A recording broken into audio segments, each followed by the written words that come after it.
আলামিনের হাবিব জনাব মুহাম্মদ রাসূলুল্লাহ সাল্লাল্লাহু আলাইহি ওয়াসাল্লাম বলেছেন, কিয়ামতের ময়দানে আল্লাহর কসম করে বলছি, সেদিন জাহান্নামীদের ভীষণ কষ্ট হবে আর জান্নাতীদের জন্য অত্যন্ত আসান হবে, অবস্থাটা খুবই আরামের হবে।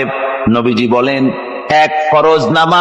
এক ওয়াক্ত ফরজ নামাজ আদায় করতে যে সময়টুকুন লাগে, কিয়ামতের মাঠের এই সময় এত বড় বিরাট লম্বা সময় জান্নাতীদের জন্য এরকম হালকা হয়ে যাবে। সুবহানাল্লাহ। وَيَوْمَ تَشَقَّقُ السَّمَاءُ بِالْغَمَامِ وَنُزِّلَ الْمَلَائِكَةُ تَنزِيلًا। ওরা ফেরেশতা দেখতে চায়। সেদিন আসমান সমূহ বিদীর্ণ হয়ে মেঘ পুঞ্জ বেরিয়ে আসবে, আত্মপ্রকাশ করবে। তার ভেতর থেকে ফেরেশতারা ক্রমাগত নাজিল হতে থাকবে। আর অবস্থাটাই হবে, আল মুলকু ইয়াউমাইযিনিল হাক্কু লিররহমান ওয়া কানা ইয়াওমান আলাল কাফিরিনা আসীরা। আর সেদিনে বাদশাহী হবে কেবলমাত্র রহমানের। ওয়া কানা ইয়াওমান আলাল কাফিরিনা আসীরা। আর সেই কিয়ামতের দিন, সেই সময়টা হবে কাফেরদের জন্য বড়ই কঠিন।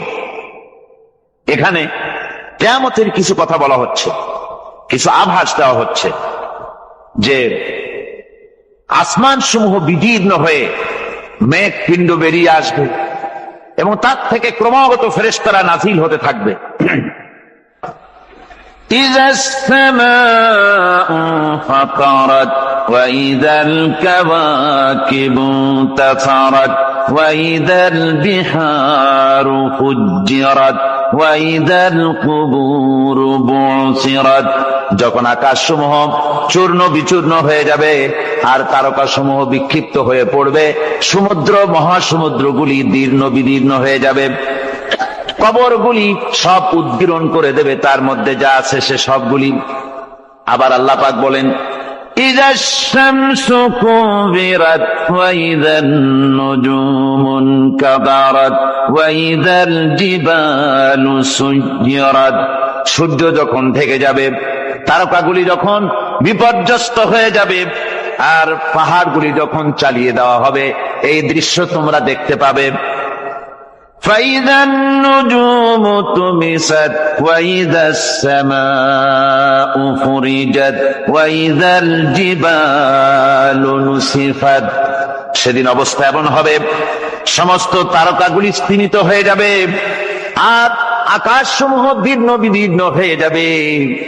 আর দেখতে পাবে পাহাড়গুলি, সমস্ত পাহাড়গুলিকে উড়িয়ে দেওয়া হবে। আবার অবস্থা আরো কি হবে, فَإِذَا بَرِقَ الْبَصَرُ وَخَسَفَ الْقَمَرُ وَجُمِعَ الشَّمْسُ وَالْقَمَرُ।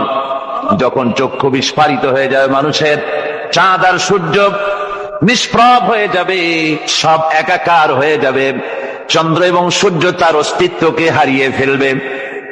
শুধু তাই নয়, ওয়াহুমিলাতিল আরদু ওয়াল জিবালু ফাদুক্কাতা দাক্কাতাও ওয়াহিদা।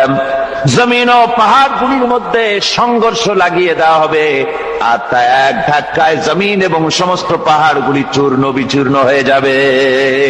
সুবহানাল্লাহ ওয়া বিহামদিহি। আল্লাহ রাব্বুল আলামিন বলছেন, এইভাবে করে কিয়ামতের দৃশ্য, বিভীষিকাময় দৃশ্য তোমরা দেখতে পাবে। আর সেদিনের রাজত্বটা কার হবে?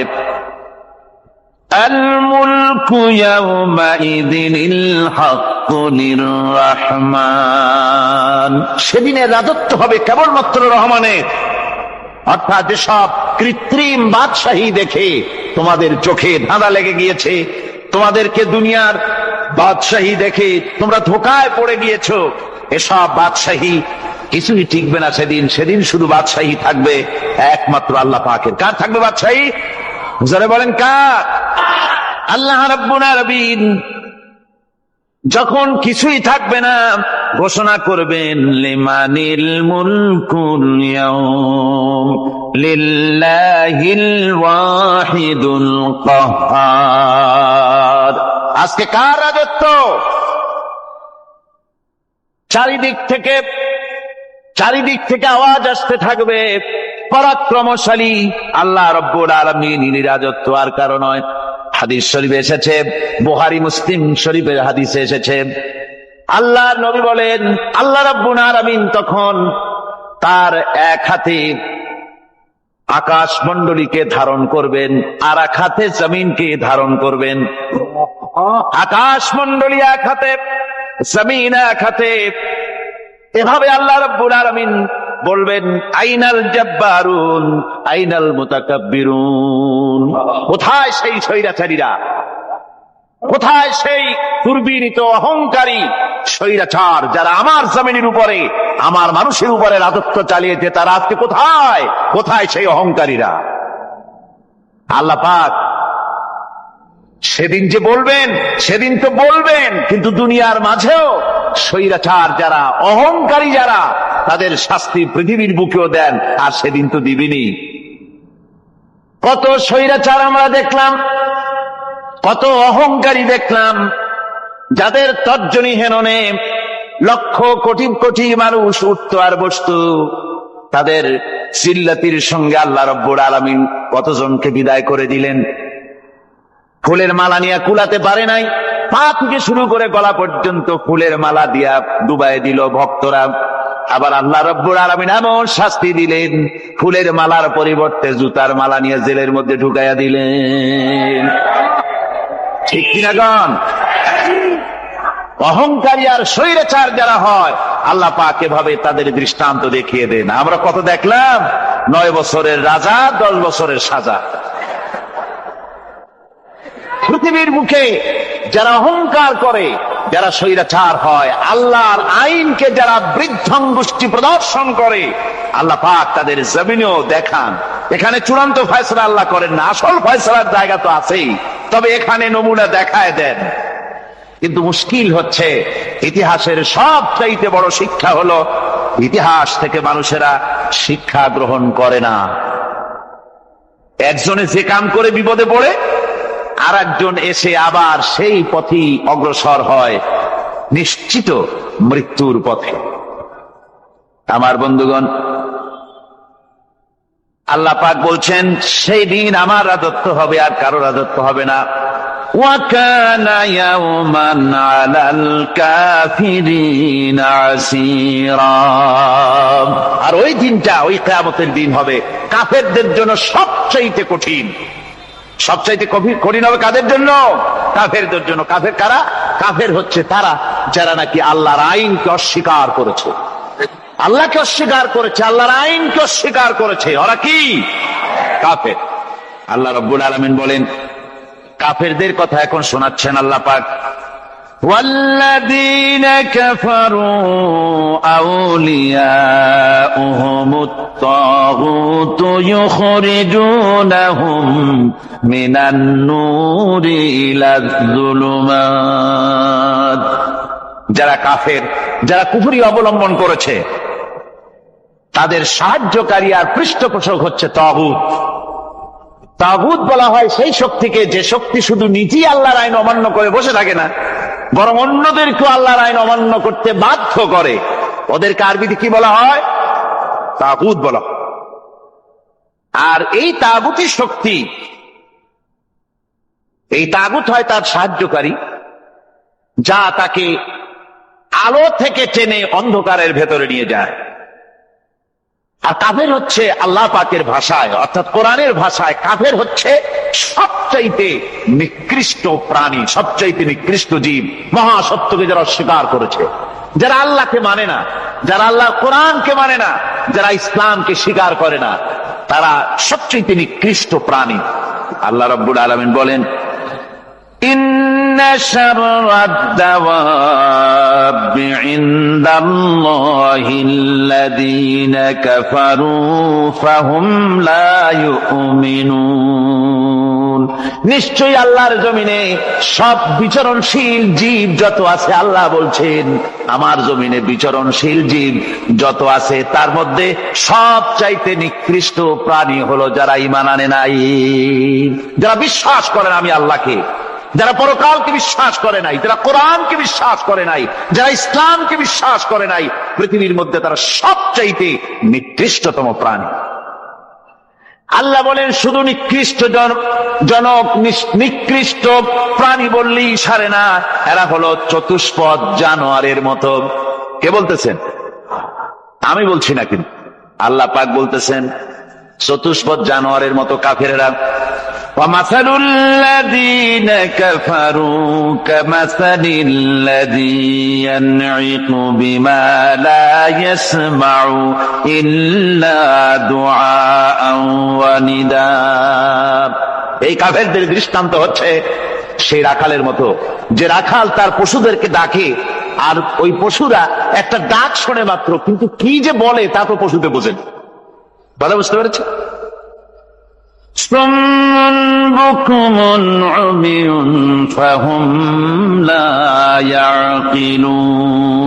এরা বোবা, এরা বধির, এরা অন্ধ, এ কারণেই কোনো কথা বোঝে না।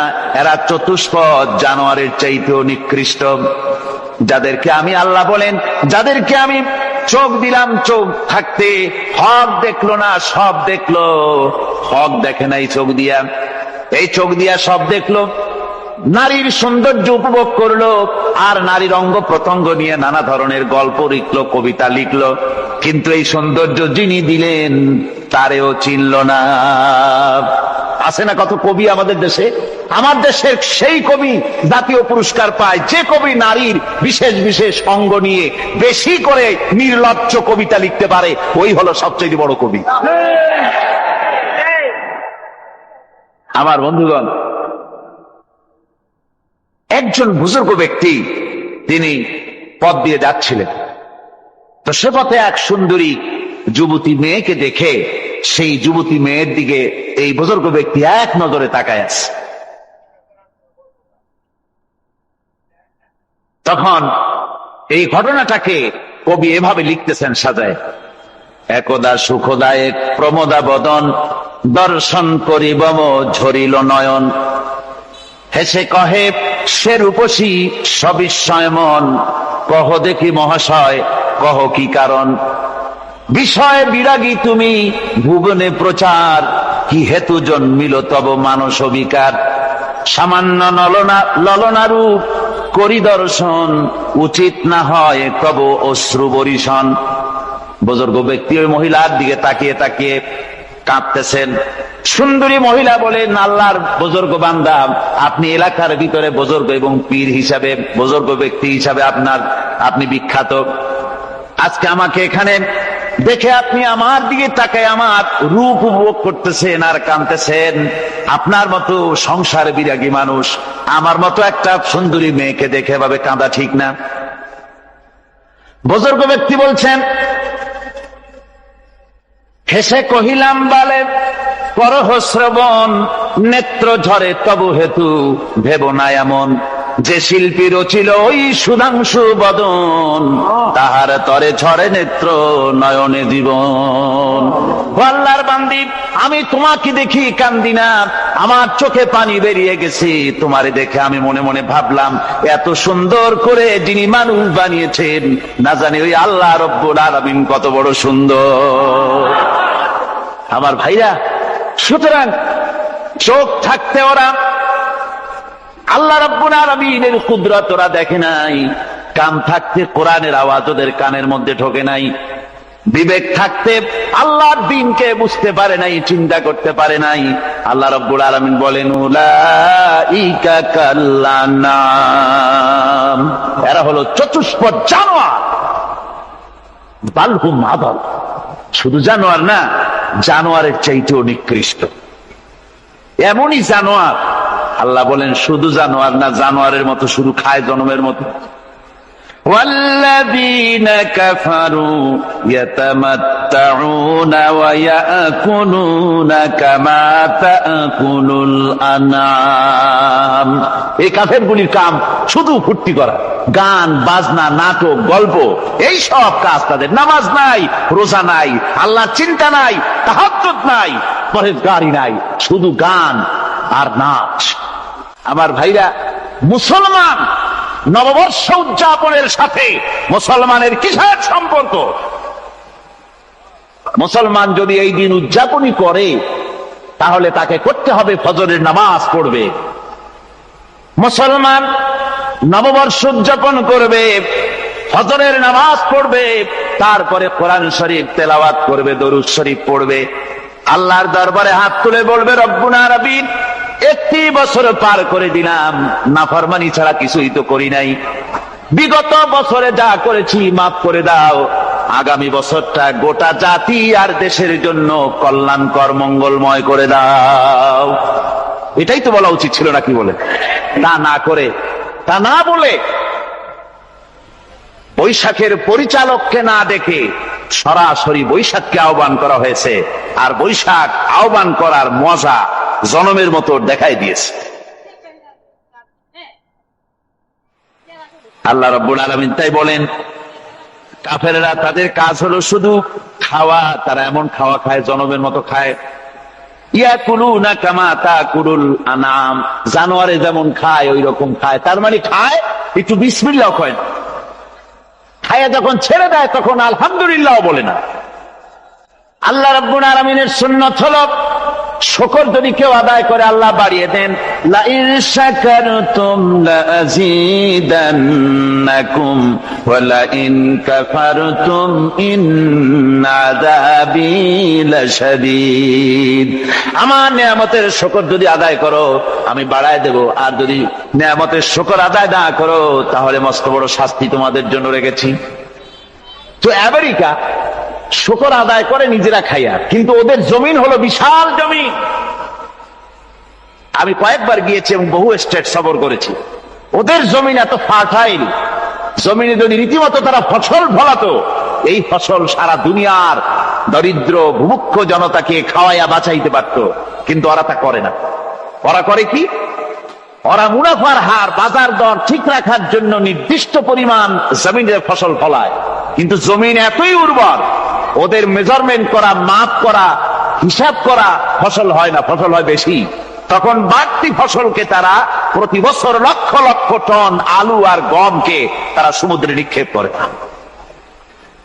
তাদের আলু এবং গম সেই সময় তারা নিক্ষেপ করে সমুদ্রে যখন ইথিওপিয়া, সুদানে মানুষ না খেয়ে মরছে। পৃথিবীর বিভিন্ন দেশে মানুষ ক্ষুধার যন্ত্রণায় যখন চিৎকার করছে, আর তাদের এই চিৎকারে আকাশ বাতাস ভারী হয়ে যাচ্ছে, তখন ওরা এই কামটি করছে। তাই আমি ওই প্রথম দিন বলেছিলাম যে রাশিয়া যেমন খান খান হয়েছে, অস্তিত্ব বিলুপ্ত হয়েছে আল্লাহর সাথে নাফরমানি করার কারণে। আপনারা বলতে পারেন কমিউনিজম কি একটা সহজ ব্যাপার? একটা বিরাট শক্তি পৃথিবীর বুকে, কত দেশ তারা ডমিনেট করতেছিল। কোন যুদ্ধ নাই, কোন রক্তপাত নাই, বিনা ধাক্কায়, বিনা বাতাসে, বিনা ঝড়ে বিশাল মহিরুহু চিৎপটাং।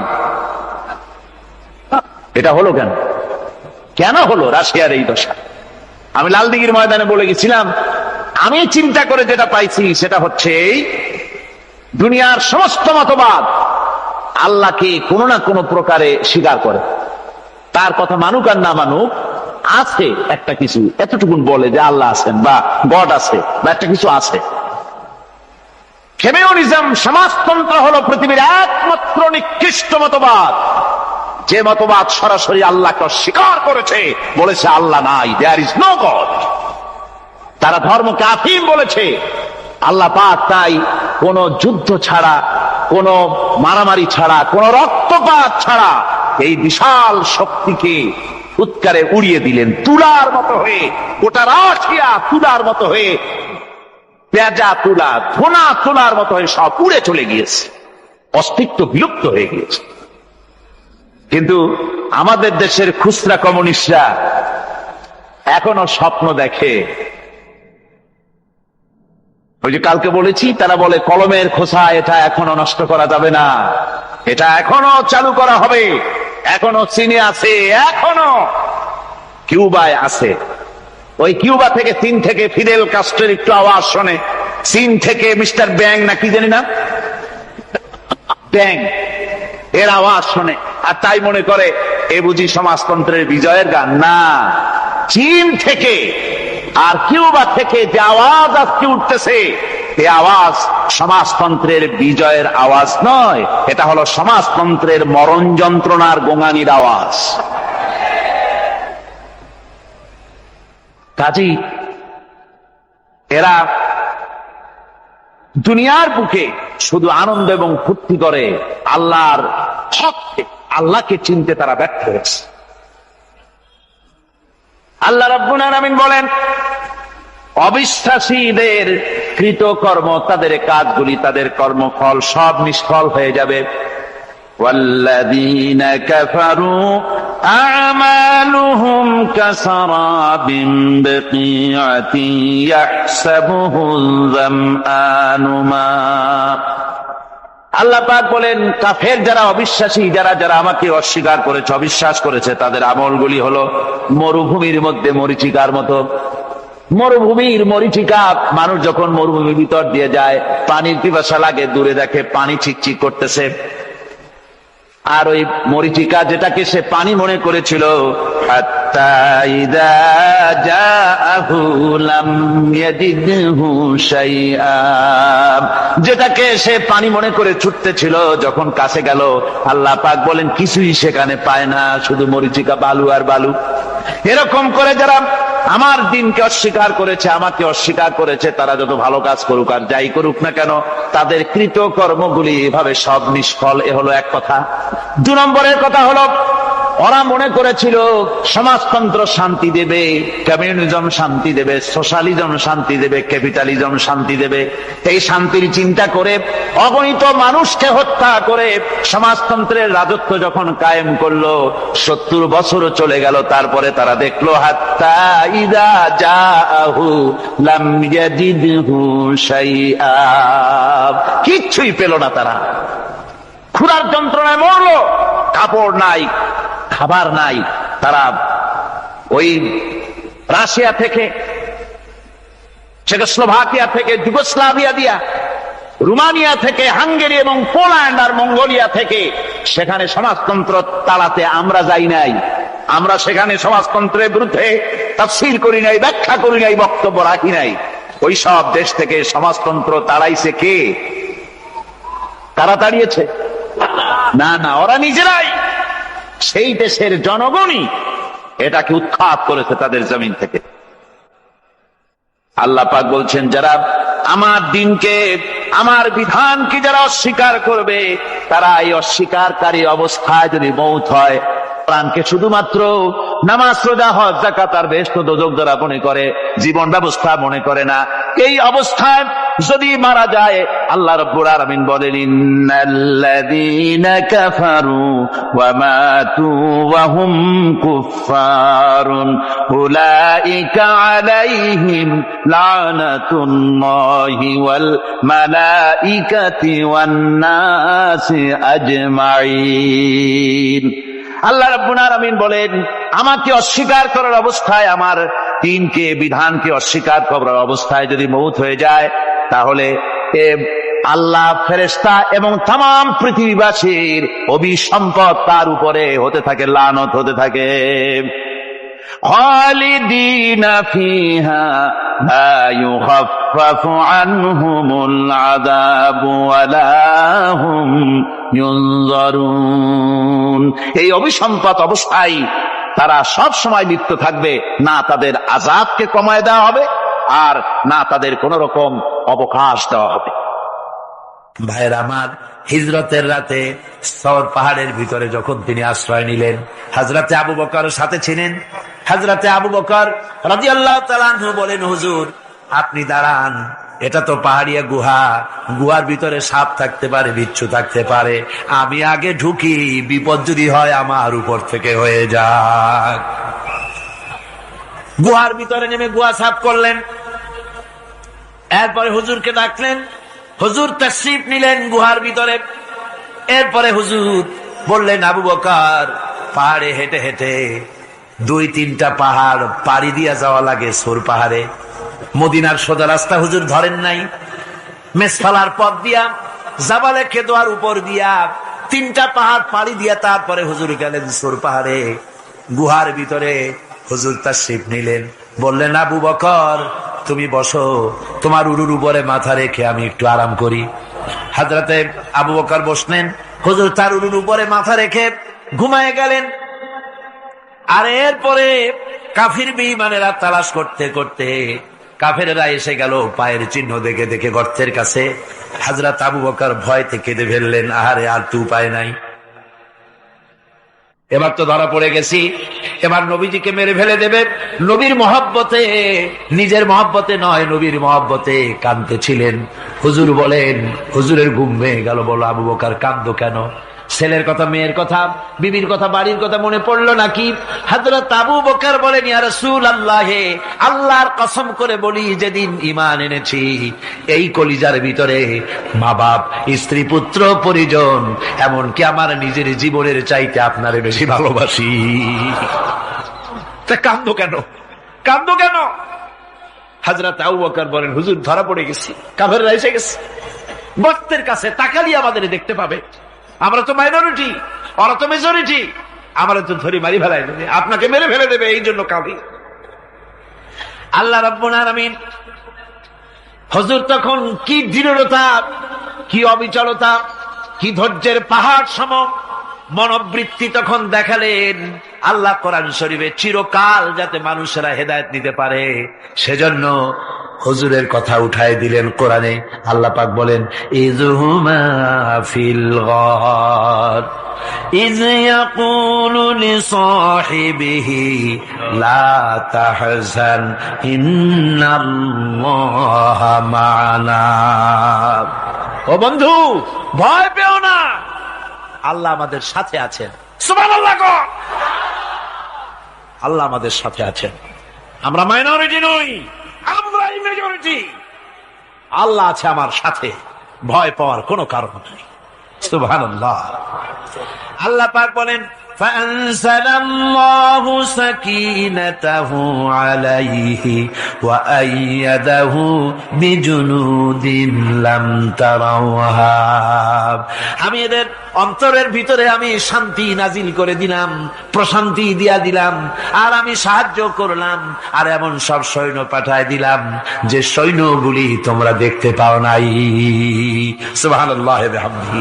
ভাইরা আমার, রাসূল করিম সাল্লাল্লাহু আলাইহি সাল্লাম এই বিপদের মাঝে, চরম বিপদের মাঝে অবিচলতা, দৃঢ়তা, কঠিন আত্মনির্ভরতা দেখিয়েছেন। এগুলি হলো ঈমানের 5 নম্বরের উপকারিতা। আল্লাহর প্রতি ঈমান আনলে এভাবে পাহাড় সম ঈমান মজবুত হয়ে যায়।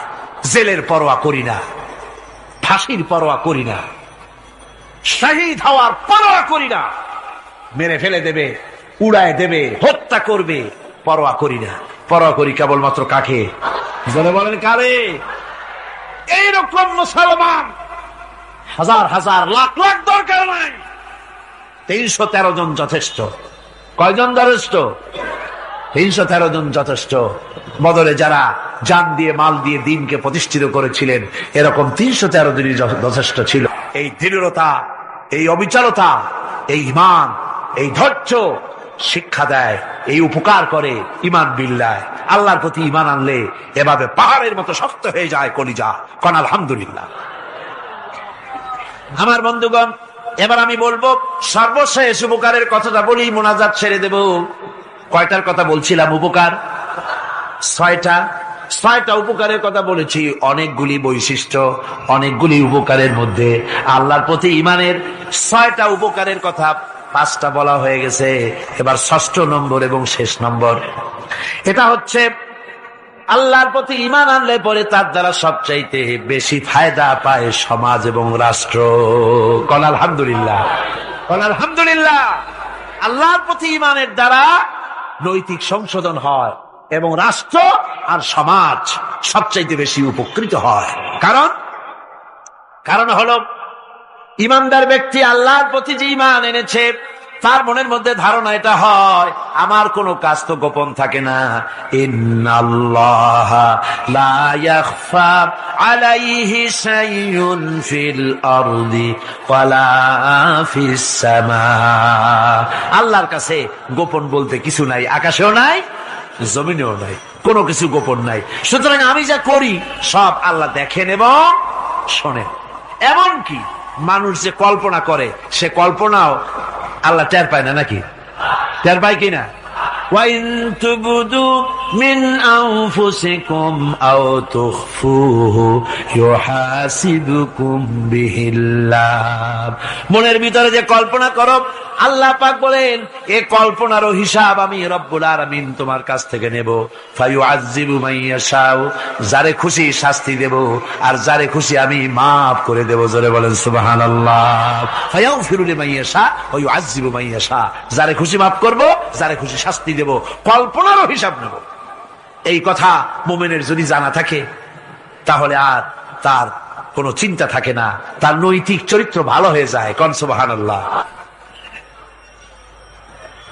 আমার বন্ধুগণ, ইমানদার লোক, আল্লাহর প্রতি ইমান আসলে পরে সমাজ উপকৃত হয়, রাষ্ট্র উপকৃত হয়ে যায়। যেহেতু বান্দা জানে আমি দায়িত্বহীন কোনো কথা বলতে পারবো না, দায়িত্বহীন কোনো কাজ করতে পারবো না। আল্লাহ পাক বলেছেন, মা ইয়ালফিযু মিন কাউলিন ইল্লা লাদাইহি রাকীবুন আতীদ। বান্দা এমন কোনো কথা বলে না যে কথা আমার ফেরেশতারা রেকর্ড করে না রাখে।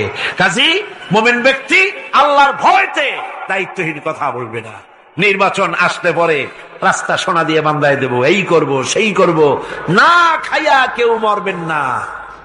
আসে না নির্বাচনের সময় সেরাগালি বদনারা মঞ্চে দাঁড়িয়ে কত বড় বক্তৃতা করে, ভাইয়ের আমার, বোনের আমার, এবার আমার বোতল মার্কা বাক্স, আপনারা আমাকে ভোট দিয়ে দেশ এবং জাতির আরেকবার 12:30 বাজাইবার সুযোগ দিন। এবার ক্ষমতায় গেলে কেউ না খাইয়া মরবেন না, কিন্তু কি খাইয়া মরবে তাও বলেন। এর মারফতি অর্থ হচ্ছে এই, ওরা যদি ক্ষমতায় যেতে পারে তাহলে বিষ খাইয়া হোক, গুলি খাইয়া হোক, কিছু না কিছু খেয়ে মরতে হবে। একেবারে খালি পেটে মরলে গ্যাস্ট্রিক হওয়ার সম্ভাবনা আছে।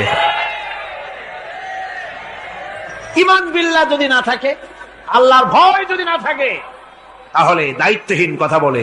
আর আল্লাহর ভয় যদি থাকে, তাহলে নৈতিকতার সংশোধন হয়ে যায়, দায়িত্বপূর্ণ কথা বলে, মানুষকে ফাঁকি দেয় না।